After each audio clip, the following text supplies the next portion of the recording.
What does it mean to rule? To be king? Well, for these two malevolent extraterrestrial emperors, the answer is quite clear. Fear, domination, and power. Alright, enough serious stuff. Let's get to the point. Frieza and King Ghidorah are both evil space emperors and the most famous antagonists of their entire series. And coincidentally, they both even have mecha forms. So, as a big fan of both franchises, a question popped in my mind. If the two were to collide in a duel, who would come out on top? Well, let me tell you something. Everyone on the internet is wrong. Every research I've done has made Ghidorah seem like a joke, that Frieza would make him his pet. Well, I'm here to put some respect on Ghidorah's name, and give this match the justice it deserves. However, someone already made this video. Yeah, it turns out as I was writing this video, in a massive coincidence, Godzilla King of the Monsters made the exact same video. A Ghidorah vs Frieza video, which I'm so blown away by how, what a coincidence, man. Wow, okay. But his video is about Showa Ghidorah versus Namek Frieza, which we're not doing that. Today, we're compositing both of them. So even if you've already seen that video, this video is still worth watching. And if you haven't seen that video, go give it a watch. It's very good. Back on topic. If you don't know what compositing means, it basically means we're not doing a specific version. We're doing the entire character as a whole, which means we're allowing them full access to their arsenal, which includes all of their transformations. Without further ado, who of these planet-destroying arch enemies will come out on top? This is actually the first time I've ever covered any of these characters before on this channel, but since you're mostly a Godzilla fan, we'll do Frieza first. You know, eat your vegetables then dessert, but neither of these guys are sweet by any stretch of the word. Frieza is the Emperor of Universe 7, descendant of Shield, youngest son of King Cold and brother of Cooler. He ruled uncontested for decades. The only threat that posed a challenge to his reign was a myth, a legend of a warrior who could go beyond his strength, the legendary Super Saiyan. Out of fear and caution that the Super Saiyan may ever be born, Frieza massacred the entirety of the Saiyan race, including the destruction of their homeworld, planet Vegeta. Only a handful of Saiyans would escape the wrath of Frieza, most ending up as servants to his army, but one would escape the tyrant's long reach, and end up on a small planet far away. That Saiyan landed on Earth, and his name was Goku. Years later, after the destruction of Vegeta and Goku's arrival on Earth, eventually the two warriors would come face to face on planet Namek. Frieza was utterly unstoppable in his first form alone, which, by the way, this guy is so powerful that his first form isn't even his base. His transformations actually nerf him because he's so strong he can't contain his energy, so his final form is really just base form. But anyways, yeah, his weakest form is most commonly put around Dwarf Star level, with him being able to destroy planet Vegeta, which has 10 times the gravity of Earth, with a finger. That's just him in his first form though, with his power level being around 530,000. He would transform 3 more times and reach his base form, which is a power level of 120 million. To give you a sense of scale, Master Roshi's power level when he destroyed the moon was around 100 to 200. Frieza's power level is literally over 1,000,000 times stronger than Roshi's, and over 226 times stronger than his first form. And by the way, power levels in Dragon Ball aren't linear, as Vegeta, who has a power level of 24,000, stomps Ghidorah, who had a power level of 22,000. So just imagine how much stronger Frieza would be. Well, you don't need to, because we have the answers. As attack potency scales to durability according to Newton's third law, Frieza's AP/D would be around star level minimum. This is minimum, the lowest of balls, because Namek's destruction engulfs several stars. But yeah, that's a massive low wall. Realistically, Namek of Frieza is probably on solar system levels of power, as even half Frieza with basically no energy in body can tank Namek's destruction, which covered an entire solar system. Although he could potentially go even higher to universal level due to King Kai's and Whis' statements, but those are pretty one-off and vague, and Frieza's already strong enough, so we're just gonna ignore that. Frieza's speed is also no joke, as thanks again to Goku, who can react to things in space while traveling to Namek, has been calculated to be literally 1,000 times faster than light. That was just base Goku though. Super Saiyan Goku is way faster, so it's not an exaggeration to say Frieza is thousands upon thousands upon thousands times faster than light. And then there's his hacks. You got some inconspicuous stuff like breathing in space, flying, telekinesis, but his favorite are his energy attacks. He's got death beams, death bullets, the death ball to destroy planets, and the death saucer, a multi-controlled red energy disc that can cut through anything. And I do mean anything. Despite all that strength though, he made one mistake. He killed Krillin. With Goku's rage surging at the death of his best friend, his powers skyrocketed as he finally became the legendary Super Saiyan. With Frieza's worst fear realized, it was only a matter of time before it would go down, and poetically enough, to his very own Death Saucer, Frieza would somehow survive all of this and a year later come back as Mecha Frieza to try and invade Earth, although he would be put to rest by future Trunks. Decades later, at the hands of Sorbet, one of Frieza's most loyal subjects, Frieza is revived in the movie Resurrection F. Over the course of the film, he would battle Goku once again and transform into his golden form, although the legendary Super Saiyan would defeat him once more. But Frieza wouldn't stay dead for long. The Tournament of Power is a tournament held by Lord Zeno to determine the strongest universe. Whichever universe lost would be destroyed. Universe 7 was in desperate need of fighters, so for the greater good, Frieza was revived in order to participate and help win the tournament. After the event of the tournament, where Frieza proved himself to be around but still lower than Goku's Ultra Instinct, he would soon squash any doubt people had of his power. By training in a hyperbolic time chamber for over 10 years, Frieza would achieve his greatest form yet, Black Frieza.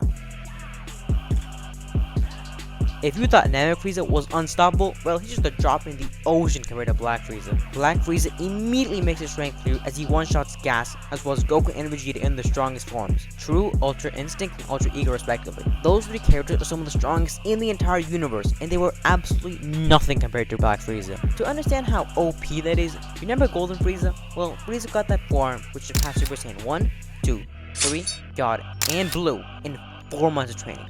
Now imagine how much 10 years can do. Okay, but actually how strong is he? Well, Battle of Gods Goku can make punches capable of shaking the whole Universe 7, which is composed of several universes like Otherworld. Goku would then go even further beyond with Blue and Ultra Instinct, which is around 1,000 times stronger than Super Saiyan God. That would put Goku around low multiversal to multiversal. And with Frieza being able to one-shot him, it's a pretty safe bet to say that Black Frieza would be solidly around multiversal levels of attack bonus and durability. In terms of his speed, Namek Frieza was already unbelievably fast. And since then, everyone's gone a lot faster, including Frieza, which is even more massively faster than light. Lastly, there's his hacks, and the same telekinesis, flight, intelligence, and energy attacks as always, just much stronger. The conclusion to the Black Frieza arc is still in the air. Whether or not the Z Fighters or the entire multiverse will be able to stop Frieza is unknown, but we know for sure is that Frieza is in the title of Emperor of the Universe. While origins vary on whichever version you're talking about, one thing is always constant. King Ghidorah is an ancient alien kaiju, born far, far from Earth, and fell from the stars to conquer our home. No one on the planet could stop him, not the military, Mothra, or even the king of the monsters himself. Only with the united force of Mothra and Godzilla, and sometimes other kaijus, could the demon of the galaxy be overcome. King Ghidorah has had so many interpretations that it's pretty hard to know where to even begin. With Frieza, it was pretty straightforward. There's just the one, but for Monster Zero over here, I have no idea where to start. So you know what, let's just skim through them and see which one is the strongest. The first Ghidorah is Showa Ghidorah, who made his debut in Ghidorah the Three-Headed Monster.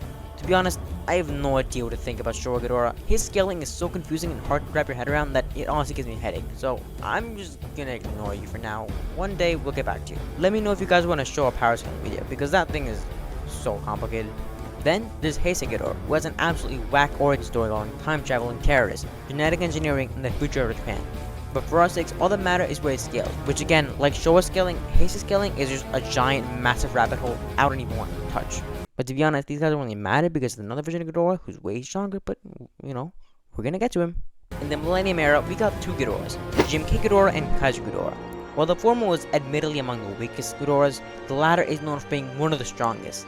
Lastly, our most recent Ghidorah is Monstrous Ghidorah, who probably scales to around star level at most. Maybe people were right when they said this match wasn't close. Yeah, these Ghidorahs are strong, but I don't know if it compares to the multiversal levels of power Black Frieza wields. Well, hold on.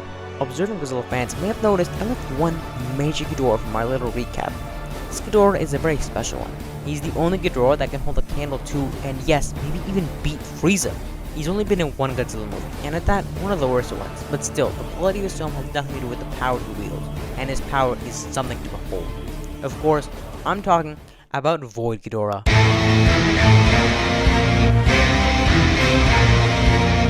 Void Ghidorah is an energy-based being originating from a mysterious foreign dimension.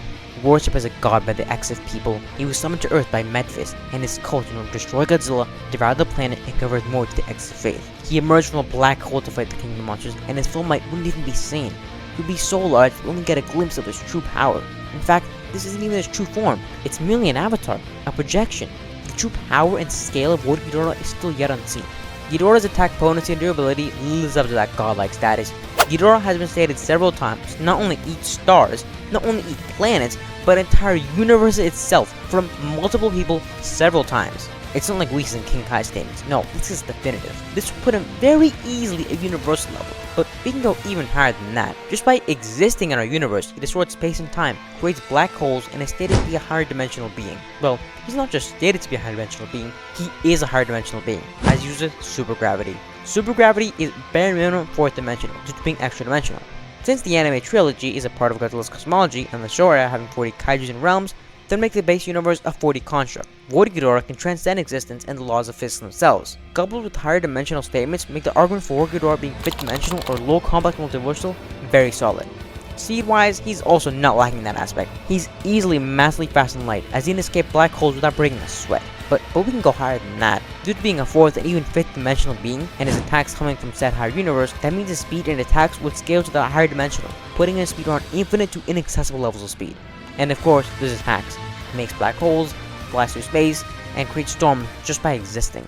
But even with all this incredible extra dimensional strength, Ghidorah can only enter our dimension through the ties he had to Memphis, the ex-Archbishop. And due to his link with the Universe Eater being severed by the hands of Captain Haru Sakai and his allies, Godzilla was finally able to fight back, and eventually banished Ghidorah back into the void where he came from.